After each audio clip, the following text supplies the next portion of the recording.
I'm Andrea Metzler with the Portage Park District and also a partner with the Cuyahoga River Water Trail. And we are here talking with John MacDonald from Play Harder Adventures today. Also with us is Jennifer White from Portage Park District, our education program coordinator. And we're talking about paddling safety on the river and wherever else you want to paddle. So John, tell us a little bit about yourself and why you have the knowledge and the resources to help us out with this. You bet. Thanks for having me for one. This is a lot of fun. So easy to talk about stuff we're passionate about, and paddling and education is definitely that for me. So John MacDonald, I own a company called Play Harder Adventures. We are an adventure consultant and education company. And a lot of our education focuses around paddle sports. So both stand-up paddleboarding and kayaking.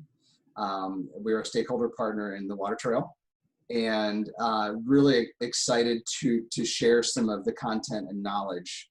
So my background is in education, in outdoor education. I did outdoor retail for close to 10 years, and then got into higher education and outdoor adventure in that realm, where I really became involved with the American Canoe Association, which is one of the largest organizations in paddle sport education and one of the oldest in the country as well.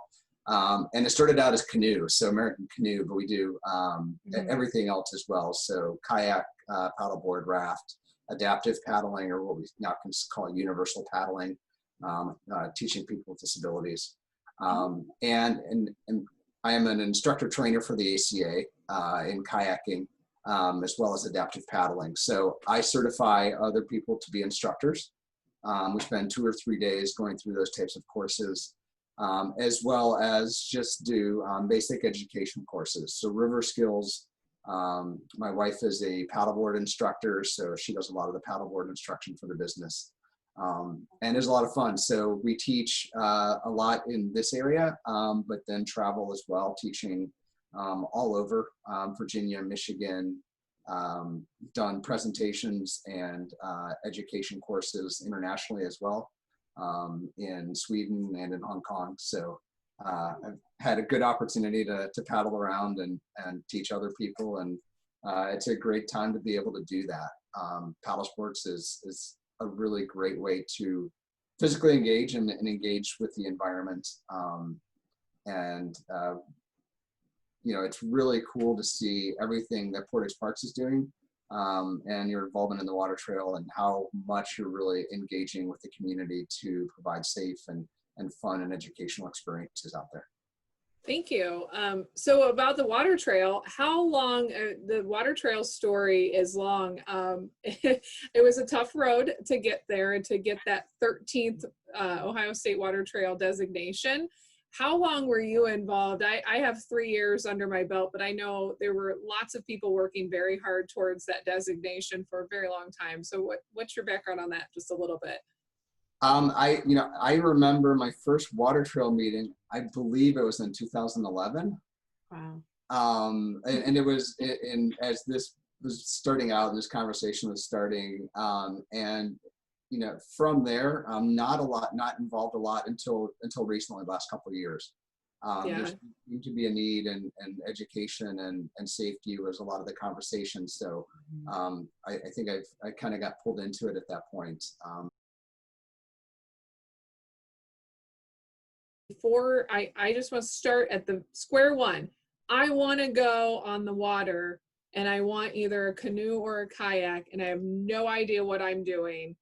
How do I start? I actually just asked you this like a month and a half ago, so I feel like I'm the perfect person to ask that question. So why don't we just start from there? We're on dry land.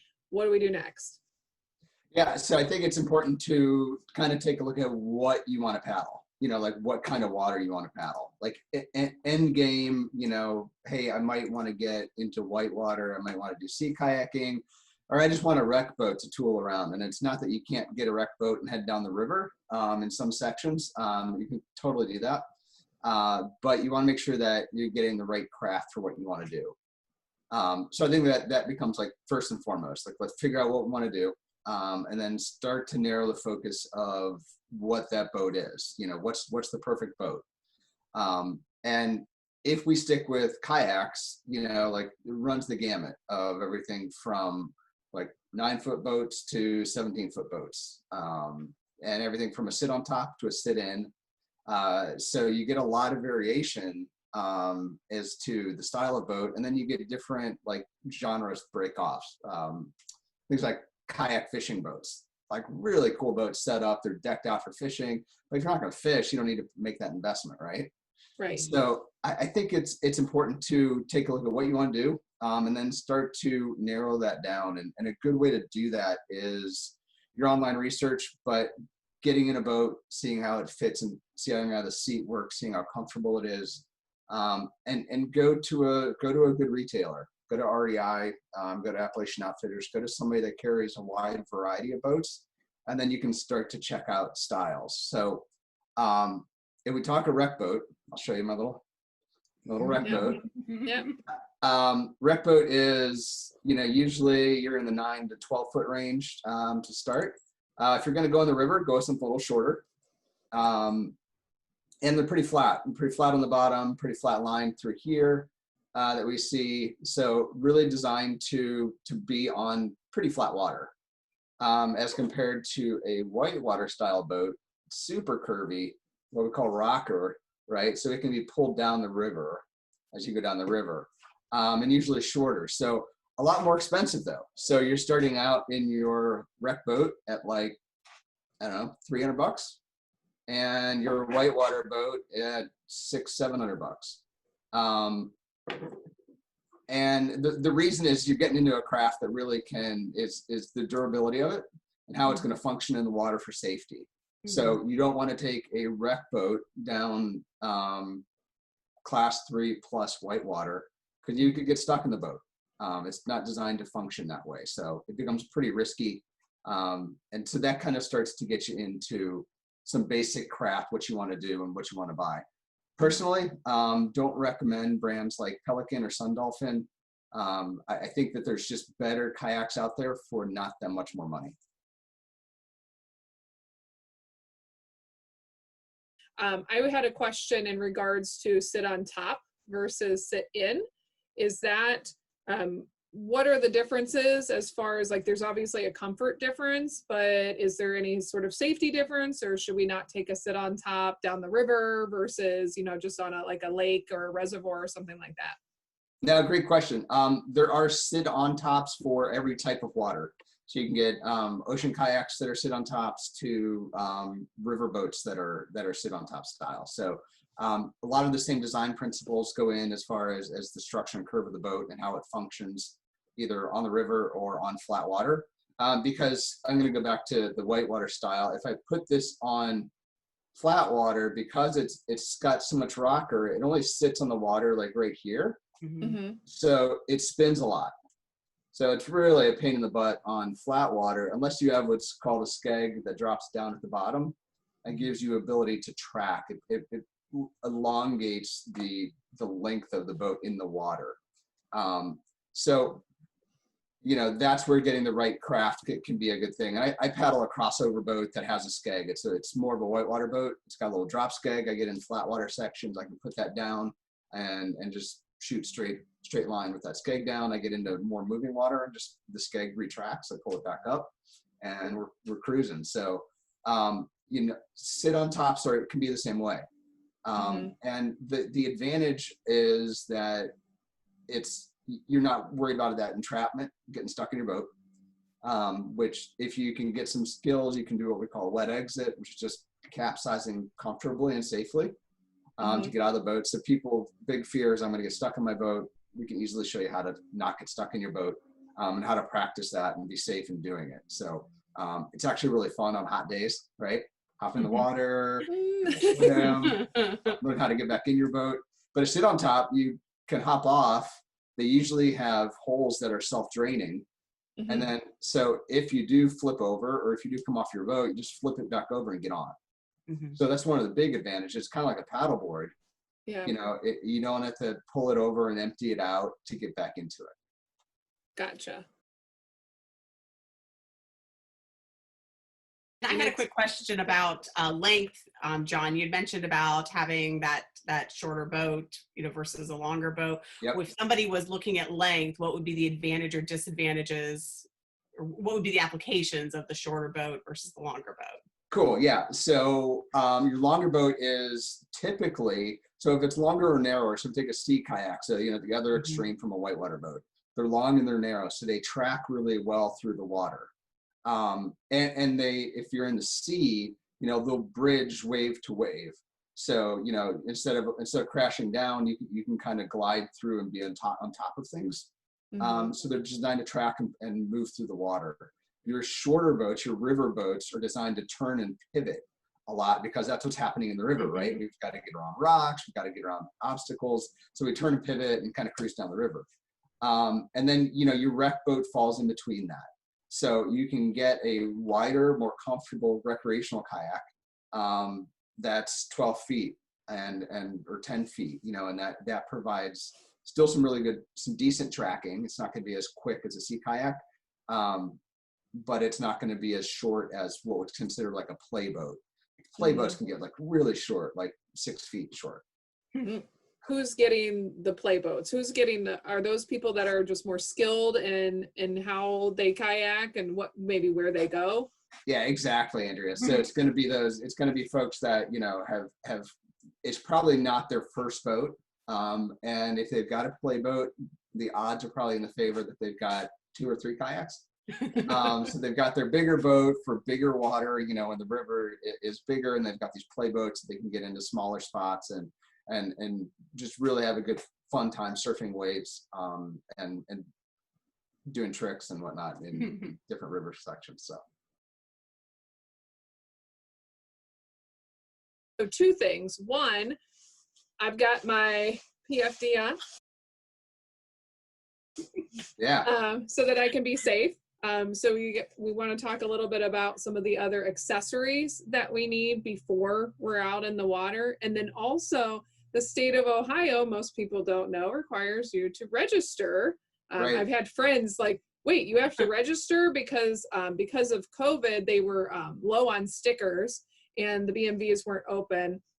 So I had a little bit of a struggle getting registered. It worked out fine, and we're all registered and set to go now. But it took a little bit more work. And I had a lot of friends saying, wait, why do you have to do that? And so if you'll explain a little bit why we're doing that and how, that would help as well. Yeah, so the other accessories. So you've got a boat. Now we've got to get PFD, is personal flotation device, or a life jacket. And the terminology goes back and forth on that. So whatever you want to call it, just so you have an appropriate life jacket. So there are life jackets that you might buy that are for personal watercraft, like jet skis. So buying the right type of life jacket, and American Canoe Association has got some really good resources on what type of life jacket it is and what it's intended for. So that would be one to check out as you go to buy that, or make sure you go into a good shop and they can recommend a life jacket. Life jackets are comfortable. Most people think of that orange, tube thing going around your horse collar, going around your neck, super uncomfortable. I don't want to wear it. I'm not going to use it. Definitely recommend not only having your life jacket, but wearing it. And, making sure that we're wearing it buttoned up and ready to go when we're on the water is going to make a big difference in rescue. And what I usually tell people is, if you don't believe me, that's cool. Go to a really safe swimming spot in the middle of summer, get in the water and have somebody throw your life jacket to you and put it on in the water. It's like really hard, really hard. Yeah. So it's like, man, okay, we'll just wear it, and then I'm going to fall in, and I'm a lot safer that. Paddle, that's the right size. Paddles come in different sizes. It's definitely a comfort and feel on some levels. And then it gets into, once you get the skills that you want to have, your paddle length can start to change and vary based on that. So it can based on craft. So you're sit on top or sitting higher in the water. So you might have a longer paddle, which is not crazy that your son wants the 220 because he's on a sit on top. And your sit in is usually your lower, so you don't need as long of a reach, but it's comfort too. So your 220 to 230 is your rec type paddle length roughly. In a whitewater boat, in my crossover boat, I think I'm paddling like a 205 or a 200. So they go down into the high 190 range. Up to 240 is probably the best span of a paddle length, but that standard is around 220, 230 for a beginner paddler. So Registration then. Yeah, for now sure. We're all set to go, but I want to get on the water today, but I'm not ready. So register your boat. Okay. So registering your boat, you need to do it. It's required in the state. It's $25 for 3 years. Yeah. So super affordable, and most of that money goes back into education. So it keeps us all safer. It provides resources on the river. It's not a big deal to do it. So I highly recommend it because you're going to get checked at some point. I'd probably say 1 out of 3 times I paddle the river, I get checked. So people are out, people are checking. That's their job. So thank them for doing their job. Don't get upset. They're just doing what they need to do.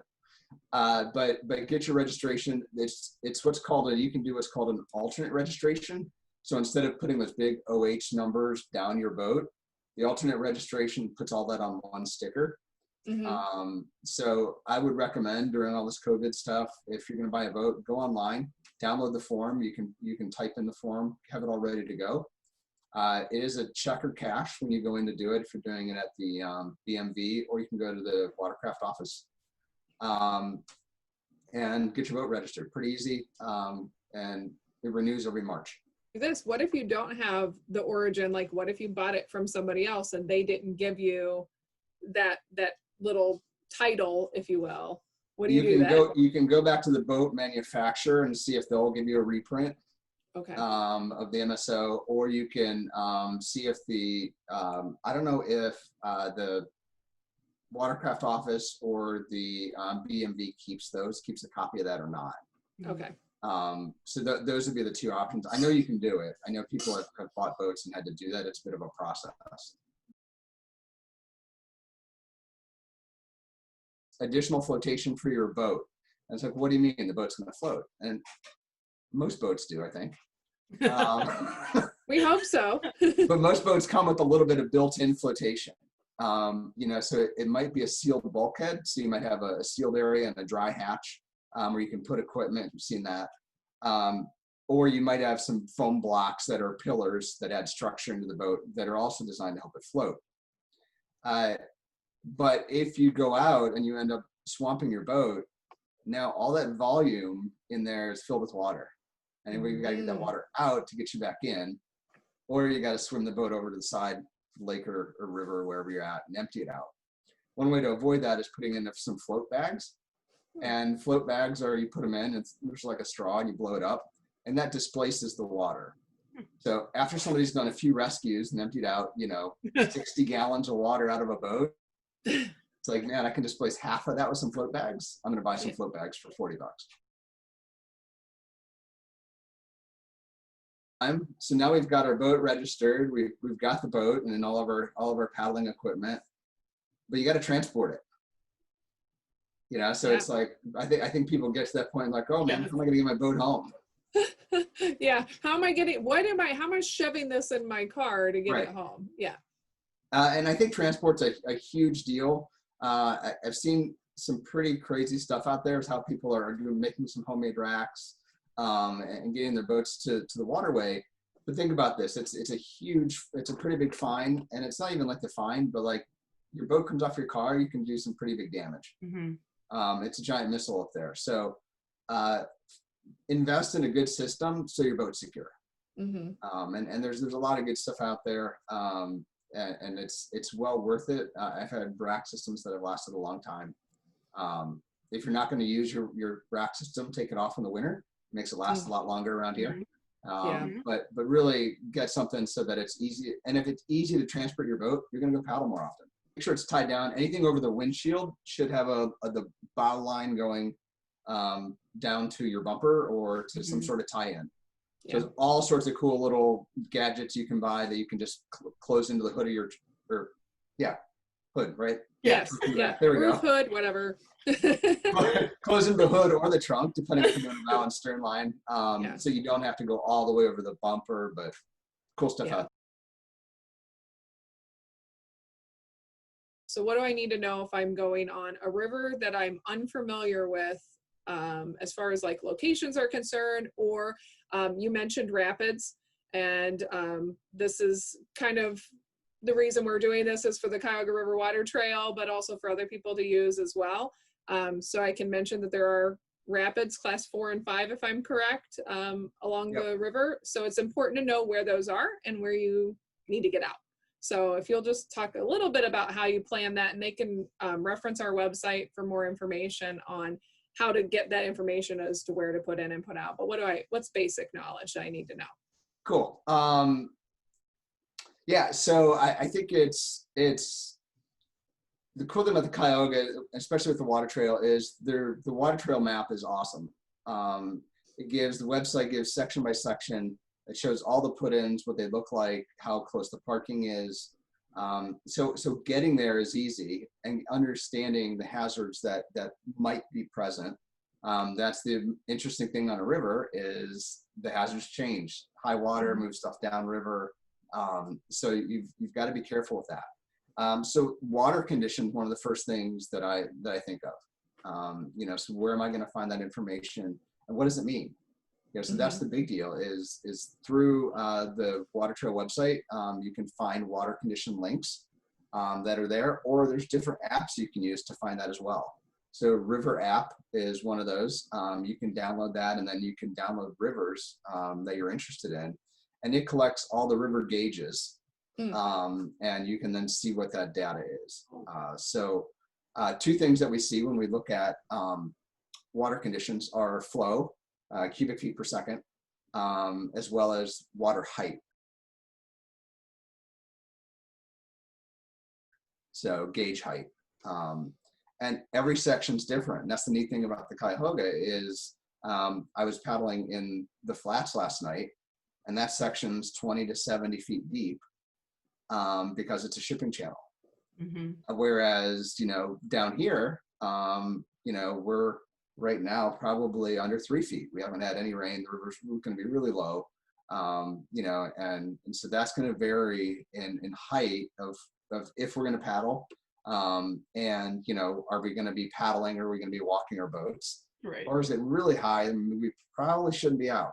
So is it, and that's when we start to get into both the gauge height, the river height, and then the flow. And that river app does, as well as a lot of the websites will show what flood conditions are, or what an optimal paddling condition is. One thing I'll say about flow is rivers can be, like a standard river is you're getting pulled down the river. So you get in your boat and you kind of feel a little bit of a pull. When the water gets high, it becomes more of what I call a push. So that's when people get into a lot of trouble, is that water is not only pulling, but it's coming from behind and driving you down the river much faster and much harder. And it's a condition most people aren't used to, and that's when a lot of accidents tend to happen. So it's like, that's like, don't freak out, but know what the conditions are and when it's safe to paddle. So I usually, if I'm paddling in the valley or in Kent, right around 3 feet plus, I'm usually pretty good. And the flow varies, and then that's going to vary based on skill level too. So John, let's say you're a new person, new paddler, and you're all excited to get out on the Cuyahoga, and you've heard about this great area in Kent. How do you know, or what would you do and you don't have that experience of how that water feels, and how do you determine what is safe or not safe for you to be going in and giving it a try? I think it's for one, you can go look at it. I always scout, especially I'm going to run anything that's got a rapid section. If I can go look at it, I go look at it. I'll YouTube, what other people have done. They'll put in, we paddled today and it was at 4 feet and 600 CFS. Okay, cool. I look at that and go, oh, that looks pretty good. I think I can do that. Or I look at it and go, wow, that's really high. That's some fast water. I don't want to go out in there. Or maybe I'm taking some friends out and man, they're gonna have a bad experience, and they're gonna be white knuckled all the way down the river. I don't want to provide that to somebody else. Yeah. So it's doing that, and keep in mind, like, there's 4 or 5 gauges, I think, but the river's really long. So, not every section is going to have a gauge. Yeah. So when I go to Kent, when I paddle the upper sections in Kent, I go to the Main Street Bridge and I look at the river. I walk down to the walkway where the dam used to be. And I check it out. Does that wave, do those conditions look like something that is safe for me to paddle? One of the things that I have gotten into the habit of doing when I'm paddling on a body of water that I'm not familiar with or haven't done before, especially a river, is looking up like some of the outfitters that are along there and just giving them a quick call, and because they're familiar with the river and can kind of give you an idea of what's the norm or what we should be worried about, or what's safe, what's the best paddling.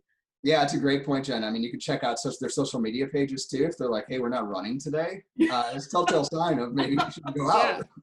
Yeah, that's actually, it's funny. It's like Jen and I, and it sounds, John, you're probably the same way. We're like planners. So our mindset already is set to what information can I find out about this thing before I go do it. So we're the people that are watching the videos and checking sites out ahead of time. And you mentioned Kent, and Lock 29, but specifically Kent, there were, do you know the number? I think it was 24 rescues last summer. Yeah, it's definitely over 20. Yeah. Mm-hmm. Yeah, I think it ended around 24, which was like quadruple what the norm is. I want to say that they said that maybe it's like just a handful each year usually. But the problem is that the kayaks have become so much more accessible that folks can get their hands on them, and it's exciting. It's something else to do. And now, pandemic related, it's an outdoor activity that's relatively safe. My concern is I talk to a lot of people and I try to educate where I can. So can you talk about what those different, and again, you can find all this information on our website with some pictures and a little descriptions about what they are, but just mention some of those and what you want to look for. Yeah, so I'm glad you mentioned the section talking about in Kent is one of my favorite sections to run. I use it in training as well, but you have to get it in the right conditions. When the waves are big, the river chokes down quickly. And if the end line, after you get past the dam where the dam used to be, gets into, if you can't get into the right line to take through there, you can get into some really bad situations. And that's where I think majority of those accidents have taken place. Yep. So river conditions or river hazards, there's the seen and unseen stuff. So most of the stuff people see, you guys see a tree hanging over. That's what we call a sweeper. It's got branches that are hanging in the water. People think, okay, I can paddle close to that, I can grab onto it, but now you stop and your boat's still moving. Mm-hmm. So that creates some interesting situations. And then that log sitting at the water level or under is what's called a strainer. Mm-hmm. So we think about a strainer we use for spaghetti, right? Spaghetti stays in the strainer and the water goes through. Well, you and your boat become the spaghetti. And the water keeps moving, so it pins your boat and or you, and then you have to figure out how to get out of that. So those are probably the two biggest. But we have, as we look at that, we've got rocks, obviously in the water. You could have other obstacles, things that have just been in the water.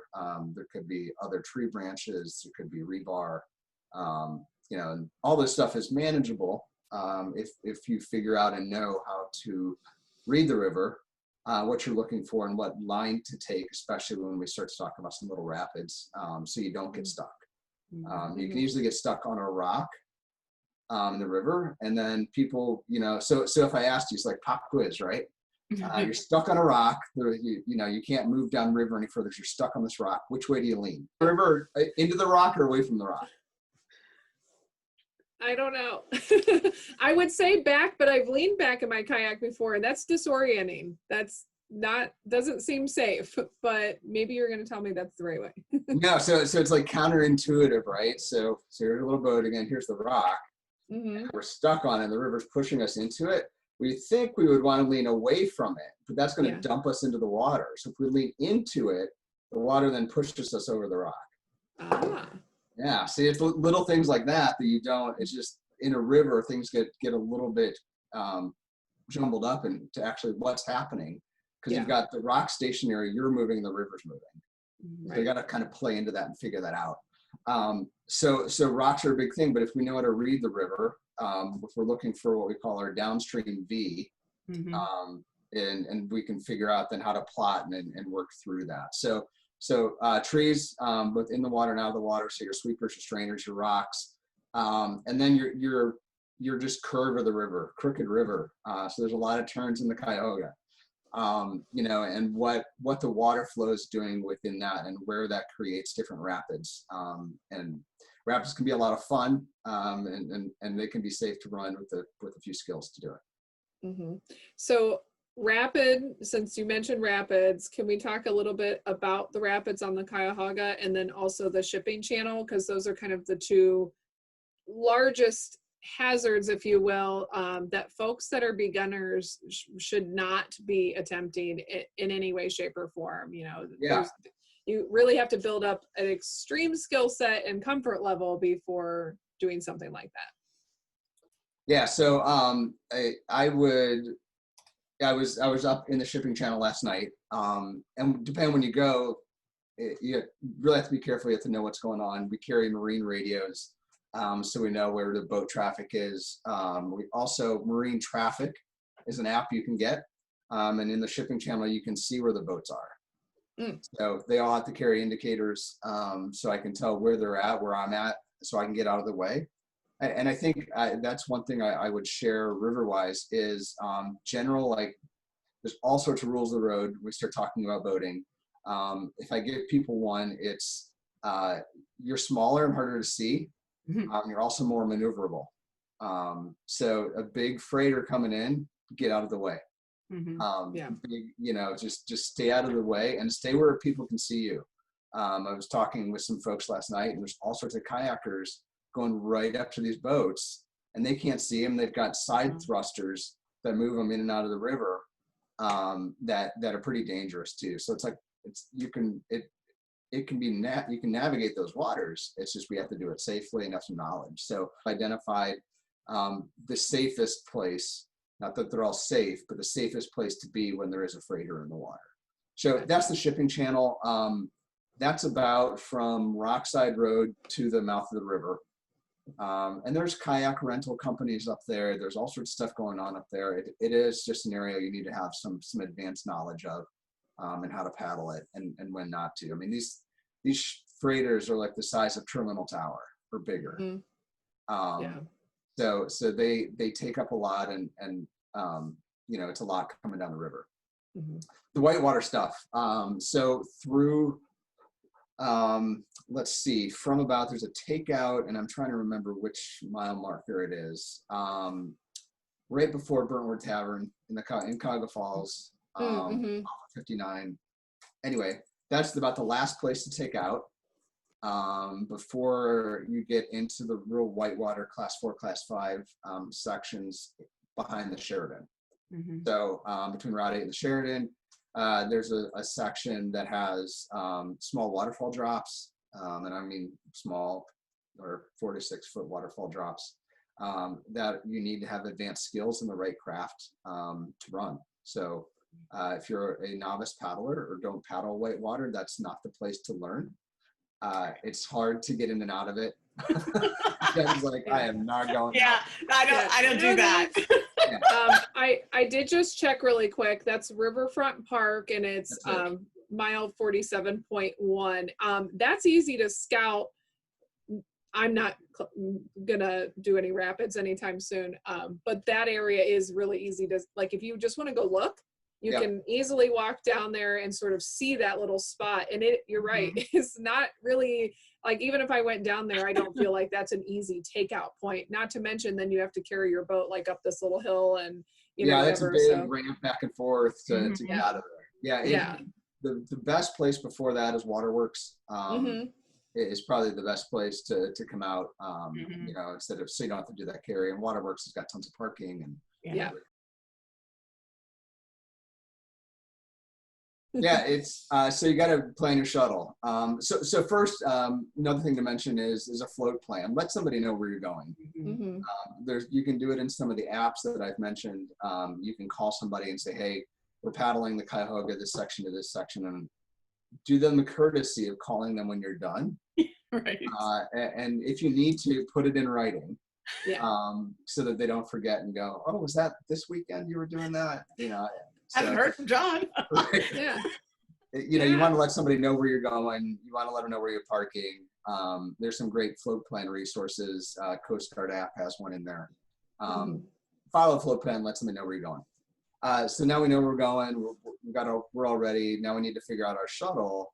And right now I will share some COVID resources as well. It's how are you going to shuttle? Is it somebody from your pod, your family, your house, whatever? Can you shuttle in the back of a vehicle? Do you have masks? Figure out your COVID safety for your shuttle, but make sure that if you're shuttling in someone else's car, that you take the keys. Oh, good plan. That those don't get lost. Right? That you have straps for those boats in the shuttle vehicle, and that you can transport the number of boats that you need to shuttle. So little things that you might not think of, but that make a pretty big difference. When the scenic railroad's running, you can have the railroad shuttle you. So pretty cool, take a train. And what I recommend with that is start, park it where you want to end and take the train to the start. So that you're not having to worry about paddling and making sure you get to your train to get back. So park at the destination and ride the train to the start. You can also have liveries. There's different liveries that are running that will give you a shuttle. You can pay them to shuttle you. Places you can bike shuttle and lock it up and get done and lock your boat up and ride back to your car. And then probably the last one is I've heard people that have done Uber or a ride sharing app to shuttle as well. On the train, I think I remember it's a first come, first served situation on the train. Is that the case, or am I incorrect? That sounds right. And I think there's a charge for that as well, just like the bike aboard. If I remember. Yeah. So another plan ahead factor. Just, yes. I mean, once you get a lot of kayaks on there, fill up that train pretty quick. So yeah, I think you just have to kind of know ahead of time. Else, Jen, any life experience to share or questions to ask? You've been paddling much longer than I have, and John's been paddling probably triple that time for both of us. So what else can we go over that new folks would want to use? Well, one of the things that we haven't talked about that's always really important to me is, what else do you bring with you? So, I think be sure you have your sunscreen. Probably when I have new paddling friends who don't have much experience, that's probably the number one, is not sunscreening up. And so make sure you bring your sunscreen and water. And I have a small dry bag that I should have brought over here. And I love that it's got a clip on it that I can clip inside my, to myself, to my life vest or inside my vessel, and just keep my phone or my keys or my whatever. Keys you definitely want to keep on you somewhere safe, because if you, for some reason, you get disconnected from your boat, you want to be able to have that. So just think about things, like plan as though everything's going to get wet, just even if it doesn't. I guess that's the advice that I would give. Have something with you that anything that's in the boat could be in the water, and what are you going to do about that? If there's any safety equipment you might need, depending on what you're doing, it is always helpful too. So my phone's in a waterproof case, so I like to take pictures. I like to look up conditions and weather and everything else. So having that in a waterproof dry bag or waterproof case or something that you can that's waterproof. I would carry a radio if I'm up on the river, or up in Cleveland on the river. Channel 16, I can listen to all the marine traffic, or call for emergencies or anything like that. And the Water Trail website is very mobile friendly. So if you're looking for section maps, and maybe you just trying to kind of get a better look at your trip, even though you've planned it ahead because you're preparing, that's easy to access on your phone. So if you've got that dry bag or something like that you can use your phone, or you can take the map with you, but if it goes in the water, you're probably out of luck as far as how that's gonna serve you, but I think the map might be handy too to have along with you, or at least have it accessible on your phone. Like you said, those other apps are really handy to have in the moment. And I would say to take a couple of carabiners, something that's sturdy, not just your little keychain guys, so you can clip those dry bags into your boat, clip your water bottle. So if you did happen to capsize, that stuff's not just going to go floating away. You're not going to have like this yard sale out on the water. You're going to actually have it all in. Dress for the water temp. You know, it can be really, especially spring. Right now, it's not as big of a deal. Still a big deal. But in early spring, it's a good 70-degree day, but the water's still, you know, 50. Right. Dress for that water temp. If you get hot, that's okay. You've got this giant source of water that can cool you off. Throw some water on. But yeah, always dress for that water temp. And shoes. You know, if you're on the river and you come out of your boat, having something on your foot that's not going to wash away. So something with a back strap or an old pair of tennis shoes is pretty important. Yeah, or if you're you're having to drag that boat, you don't know what's on the bottom of the river either. So getting a cut or something like that's going to really ruin your trip. So we don't want that. Are there any other trip suggestions? Cuyahoga River priority, but anywhere else in like Northeast Ohio too that you just are like must sees? Depending on what you want to do. So lake stuff, Nimisila is one of my favorite places. I think it's like low motor or no motor, electric motor. Anyway, you don't have boat traffic out there. Usually paddleboarders and kayaks. Water is usually like the cleanest, clearest water I've seen in the state. You know, it's really neat out there. Where else would I guess, you know, outside of Cuyahoga, Hudson Springs Park is one of my local spots. So real easy boat access and put in. It's fun to paddle. There's usually some good wildlife around there too. Just paddled the Kokosing River, so a couple hours south. And that was a lot of fun. There's one rapid which you can scout, or you can portage and get around it, walk your boat around it. It's not a long rapid. The rest of the stuff was pretty easy and a lot of fun just some easy ripples to paddle through. And there's I think it's now 14. I think we have a new water trail in the state. Oh, is there a new one? I think there is a new one. And I don't remember which river it is. But 14 different water trails to get out and check out too. Yeah, Cuyahoga River's number 13. So Hudson Springs, also my stomping ground. I've been going there. That's 10 minutes from my house. So I am able to just go do a quick like half hour to an hour. And you're right. I've seen lots of fun wildlife. I saw an owl there a couple weeks ago on the trail, not on the water, on the trail, but he's really close by. So Jen, what are your favorite local spots? Because Jen's in Stark County, so she's got some other areas. I've also been to Ladue up in Cuyahoga County, which is really nice too. Cool. Yeah, Ladue's really a good place to paddle too. We get up there. It's a lot bigger, but a great place for sure. Yeah. I really love the Upper Cuyahoga River. Any of the sections up there from up in Cuyahoga County down to our pull out at Red Fox before you get into Akron waters. And so I like all of those sections. In terms of reservoirs, I really like Walborn. I go there quite a bit because it's pretty close to my house, and there's plenty, because they do some canoe and kayak rentals when it's not COVID season. You can easily get in there. There's plenty of parking, so it's real easy for a beginner. This is a little bit further south and east, but Little Beaver Creek is a wild and scenic river in Ohio, and it's pretty. There are some rapids when you get down, if you get down to the end, to the mouth, but it's up top. I mean, you need a little more rain, or you're going to be doing some walking, but it's just beautiful. So those are probably the ones. Mcdonald Reservoir is a great one too. That's really pretty. And they're a lot of fishing out there. I've been going there regularly if I want a little bit longer of a trip. Their boathouse is open and they are doing rentals. So just it's July 2020. So if somebody's watching this later, but you always want to check ahead, call ahead, check their website, make sure. But yeah, they're open and operating. So I've seen a lot of folks renting canoes and kayaks there. So it's a nice place to check some stuff out and see what you like. Jen, have you been on the Tuscaroras? Yes, I have. Yep. Yeah, Tuscarawas is good. Of course, Mohican, those are all ones those are pretty heavily paddled. But yeah, the Tuscarawas, there's some neat sections that are there, and that's a nice one. In fact, when I was a kid, I think that might have been the first place I ever paddled, actually. Many moons ago. I've heard good things, just haven't been down there.